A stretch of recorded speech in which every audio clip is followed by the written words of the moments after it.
parang ang sarap gawin into a movie.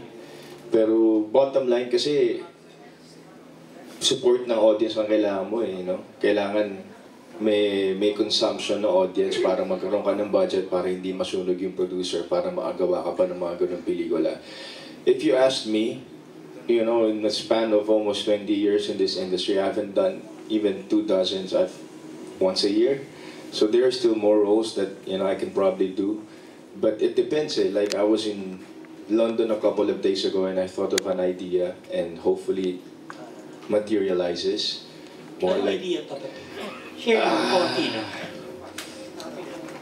more like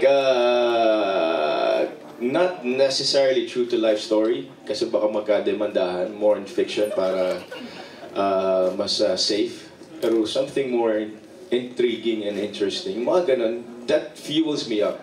I don't know what my purpose is or what else I'm supposed to do in this business. Masaya lang po ako sa mga dumarating sa akin, pero I think in all honesty, I'm so passionate with the films I get to do because it's an expression.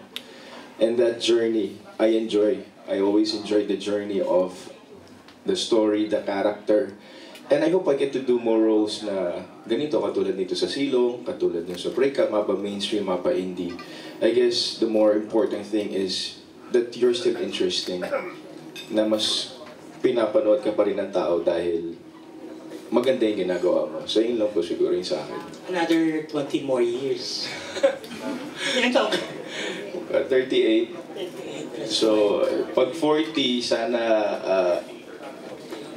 EJ? Thank you. Thank you. Papa B, hawak mo na rin lang ng mic, di ba? Gusto kong tanungin, bakit mas the actors, yung mga Filipino actors more than the babae, ang nag-i-indie, gumagawa like John Lloyd, ikaw, Coco, paminsan-minsan na lang. But sa babae, wala yung mga angels, sila Angel Locsin, they're not into that, sila. Bakit kaya mas passionate ang mga Gusto nila, wala lang siguro silang oras. Actually, I would talk to Bea, I would talk to Bea, tama. even Angelica. Angelica, tadhana, di ba? Ayun pala, It depends. It depends naman kung... kasi parang... in all honesty, parang mas maganda kung wala ng walang disparity, wala ng difference between indie and mainstream because nowadays halos pareho na rin ang budget eh. When we did Kimidora, ang budget namin pang mainstream pero it was perceived to be an indie film. So that's what we want to do para mapa-indie man yan. Tagdahana was an indie film but it grossed more than 200. Mas mataas pa sa mainstream. So I guess, I hope magkaroon na enlightenment yung mga artista because yung puso ng pelikula nasa indie. I'm not saying I'm a mainstream actor, pero dapat sana mag-merge or magkaroon ng unity para at least yung support na nakukuha ng mainstream makuha rin ng indie. So yung mga artista, hindi nang iisipin na porket indie yun, hindi nila tatanggapin because ang sarap gumawa ng indie. Ayun, okay. Bago kay Alan D. at saka kay Jude, here's a question. Dito na rin lang naman si Glenn Rigondola. Glenn, magtanong ka. Yeah, Piolo. Since yun, na-prove na yung sarili mo sa box office star, and then now you're doing good films, wala ba sa lining mo na maging director one of these days? Wala talaga eh. Producer lang talaga. I mean, masyado akong nag-enjoy sa pag nakakagawa ako ng pelikula. As an actor, as a producer, as a director, mas malaki ang kita ng artista sa ba't ako magtidirect. Not for anything. Ang hirap maging director. Nando ako sa pre-prod, nando ka bago mag-start yung pelikula. Sa shooting, nando ka pag matapos, tapos pati sa post-prod. Pag artista, punta ka lang sa shooting, tapos na, di ba? Tapos promo ka na.